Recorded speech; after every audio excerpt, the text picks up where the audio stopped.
और मैं ये भी कह रहा हूँ उन साहिबा को वीडियो करा के हम इन्होंने लाइट बंद करके अंधेरे में उनको पकड़ के, इसको मैं पाकिस्तान सियासत की नाजायज औलाद कहता हूँ।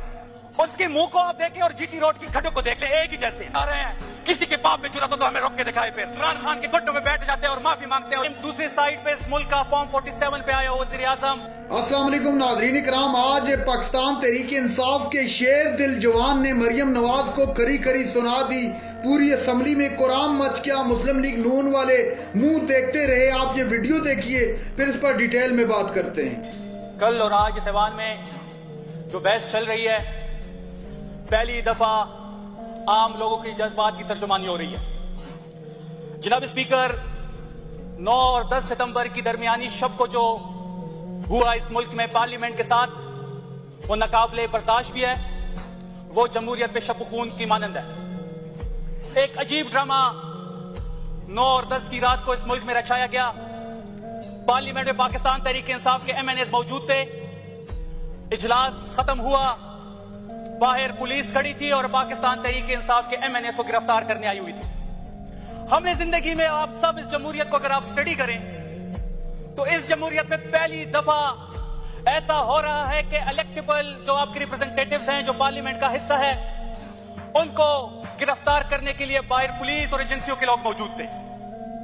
जब आप ये सारा ड्रामा वहां हो रहा था, उसी टाइम दूसरी साइड पे इस मुल्क का फॉर्म 47 पे आया वज़ीर आज़म अपने इशाइये में मसरूफ था और अपने लिए 2/3 अक्सरियत की बात कर रहा था।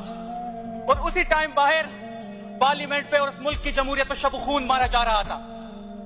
जब तहरीक इंसाफ के MNAs अंदर महसूर हुए तो इन्होंने लाइट बंद करके अंधेरे में उनको पकड़ के अपनी गाड़ियों में बैठा के पुलिस स्टेशन ले गए। कौन सी जमहूरियत में ऐसा होता है?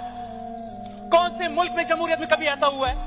क्या हमारी 77 साल की तारीख में कभी ऐसा हुआ है कि एक पार्लियामेंट के मेंबर को इसलिए गिरफ्तार किया जा रहा है? अजीब एक ड्रामा रचाया जा रहा है इस मुल्क में। इस मुल्क में यह पैगाम दिया जा रहा है कि ताकतवर सिर्फ वही लोग हैं, और हमारा यह कहना है कि ताकतवर सिर्फ इमरान खान और उसका वोटर और ये अवाम है।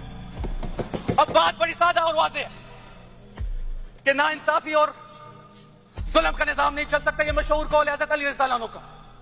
हमें उस नहज तक ना लाए जहां हम आपके गिरबान पकड़े। हमने 6 महीने सब्र किया। 8 फरवरी को जो रिजल्ट आए इस मुल्क में, वो रेफरेंडम था इनके खिलाफ। हम ये इंतजार करते रहे कि ये इदारा, रियासती इदारा अपनी इस्लाह करेगा, रियासती इदारा अपनी पोजीशन पे बैठ के, अपने बड़ों के साथ बैठ के अपनी स्ट्रेटेजी पे बात करेगा। लेकिन वो तो उल्टी गंगा बहने लगी। हमारा ज़र्फ ये था कि हम इस्लाह करना चाह रहे हैं और हमारे ज़र्फ को आप कमजोरी समझ बैठे हैं। कभी आप हमारे किसी एक बंदे को उठाते हैं, कभी दूसरे बंदे को, कभी जलसे की इजाजत हमें नहीं देते। पूरे इस्लामाबाद में हर बंदा आ सकता है, हर जुमात जलसा कर सकती है। जुमात इस्लाम में आती है, बस 10 दिन 15 दिन वो बैठी रहती है मरी रोड पे, कुछ नहीं होता। लेकिन तहरीक इंसाफ अपना जलसा नहीं कर सकती। हम ये मैसेज बड़ा वाज़ेह और क्लियर दे रहे हैं कि 8 सितंबर को आपने ट्रेलर देखा है, आ रहे हैं। किसी के बाप में जुर्रत हो तो हमें रोक के दिखाए फिर। और मैं ये भी कह रहा हूँ उन साहिबा को कि हम अपने बैंड बाजा बारात के साथ आएंगे। हमारी ये जो बाराती है, किसको गिरफ्तार करने कर लें, हमारा दुल्हा बिल्कुल महफूज है। आप बस लड़की तैयार रखें इंशाल्लाह। जनाब स्पीकर, कल मैं सेनेट का एक इजलास देख रहा था और इसमें एक सांप उठते हैं जिसको मैं पाकिस्तान सियासत की नाजायज औलाद कहता हूं। उसका तो पता ही नहीं है कि वो किसके वोट से इलेक्ट होकर सेनेटर बना है। कोई पार्टी उसको एक्सेप्ट नहीं कर रही। उसके मुंह को आप देखें और जीटी रोड की खड्डों को देख ले, एक ही जैसे हैं। और वो बंदा सेनेट में खड़े होके इस सूबे की चीफ एग्जीक्यूटिव के खिलाफ बकवास करता है। और उसकी हैसियत क्या है कि वो पहले इमरान खान के पीछे फिरता था, अब वो इदारों का माउथ पीस और टाउट बना हुआ है। अब वो बंदा जिसको खुद नहीं पता कि मुझे वोट किसने दिया है, जिसको कोई पार्टी एक्सेप्ट करने को तैयार नहीं है, वो खड़ा होकर तहरीक इंसाफ इमरान खान और अली अमीन गंडापुर के खिलाफ बात करता है। अगर आप इतने नर है, आप इतने पॉपुलर है, आए इलेक्शन में मुकाबला करते हैं, तहरीक इंसाफ का अदना वर्कर आपका मुकाबला करेगा। पार्टी हमारी तोड़ी गई, लोग हमारे आज भी जेल में हैं, लोग हमारे मिलिट्री कोर्ट्स में हैं। वीडियो करा के हमारी पार्टी को तोड़ा गया, निशानात छीने गए, जिस हालात में हमने इलेक्शन लड़ा। और यहां पे ऐसा कोई बंदा नहीं होगा जिसको IW की कॉज ना आई हो, जिसको IW के लोगों ने उठाया ना हो, जिसको IW की एजेंसी ने उनके बच्चों को ना उठाया हो, उनके घर वालों को तंग ना किया हो। उनके घर पे छापे ना मारे गए हो, उनके घर की चादर और चारदीवारी के तकद्दुस को पामाल ना किया गया हो। ये सूबा बड़े रिवायात का सूबा था हमारे अपने रिवायात थे, पख्तून रिवायात थे, हमारी रिवायात को पामाल किया गया। हमारी रिवायात, हमारी पार्टी तोड़ी गई, हमारी चादर चारदीवारी का तकद्दुस पामाल किया गया, हमारी बहनों बहनों की बेइज्जतियां हुई। IWO क्या बुलाए, मुझे इसकी आज भी समझ नहीं आई। ये किसको रिपोर्ट करते हैं? अगर ये रिपोर्ट उस रियासती इदारे को करते हैं तो फिर रियासती इदारे को ऑन करना चाहिए इसको। और मैं आपसे भी ये प्ली करता हूं, ये रिक्वेस्ट करता हूं कि आप IWO के मशरान को यहां बुलाएं। वो किसके आंसरेबल हैं? मेरे घर में जब ये लोग आते थे तो एक नौजवान इनके साथ होता था, मुंह पे मास्क पहना होता था, और वो इनको बताता था कि मैं फलाने बेडरूम में घुस जाऊं, फलानी गाड़ी उठा लो। जब कुछ नहीं होता था, मेरी बेडरूम में तोड़ फोड़ करके मेरी गाड़ियां ले जाते थे, मैं तो मौजूद नहीं होता था। 14 अगस्त को मैंने रैली निकाली तहरीक इंसाफ के हक में, मैं उसके बाद रपोश हुआ तो मेरे भाइयों को उठाया, जिनका सियासत से कोई लेना देना नहीं था। जब इन्होंने मुझे 13 जून में मुझे उठाया और मुझे बनू जेल लेके गए, और जब रात को इन्होंने मुझे सेल में लेके गए तो मैंने उनसे तब ये सवाल किया कि चलो ठीक है, पुलिस को तो मैं जानता हूँ, मैं तो एक एक ऐसे चौक को जानता हूँ, एक एक सिपाही को जानता हूँ उनको हाट के, लेकिन ये जो एक यंग सा लड़का होता है, कभी इसमें मास्क पहना होता है, कभी कोई शेप वाला बंदा होता है, ये कौन है? तो तब जाके ये कहते हैं कि जी IWO का है।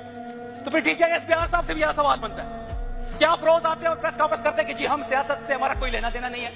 जब आपका लेना देना नहीं है तो आपका IWO क्या कर रहा है? जब आपका सियासत से लेना देना नहीं तो क्यों आपकी हर प्रेस कॉन्फ्रेंस इमरान खान से शुरू होती है और इमरान खान पे खत्म होती है? आपके आसार पे वो शख्स सवार है, आपको दलील करके वो बाहर आएगा इंशाल्लाह।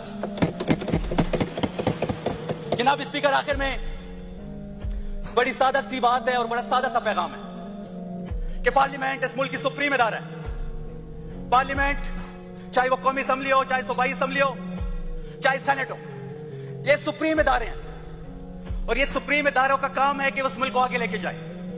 और यहां पे मैं एक और बात मेरे दिमाग में आई, सिर्फ एक बात यहां पे ऐड करूं कि इंडिया हमारे साथ आजाद हुआ था, पिछले दिनों नरेंद्र मोदी साहब ने 63 कंटोनमेंट खत्म किए, और बदकिस्मती हमारी देखें कि रोज एक नई कंटोनमेंट बनाने की तैयारी हो रही है। दूसरी बात यह कि वो कंटोनमेंट पर मुकद्दस जगह बन जाती है, और जहां पे वसाइल ज्यादा है वहां पे कंटोनमेंट मस्ट है। करक में इतने वसाइल है हमारे, गैस के, पेट्रोल के, यूरेनियम के, अब वहां पे जी ये साहिबान कंटोनमेंट बना रहे हैं। और जब आप कंटोनमेंट के अंदर जाए, मैं अपनी क्वाड कैंट की बात करूंगा, हम सब रोज असेंबली आते हैं, इसी रूट से आते हैं। पंजाब का हमारा कोई भाई होगा जो किसी कस्बे से दूर से आया होगा, हमारा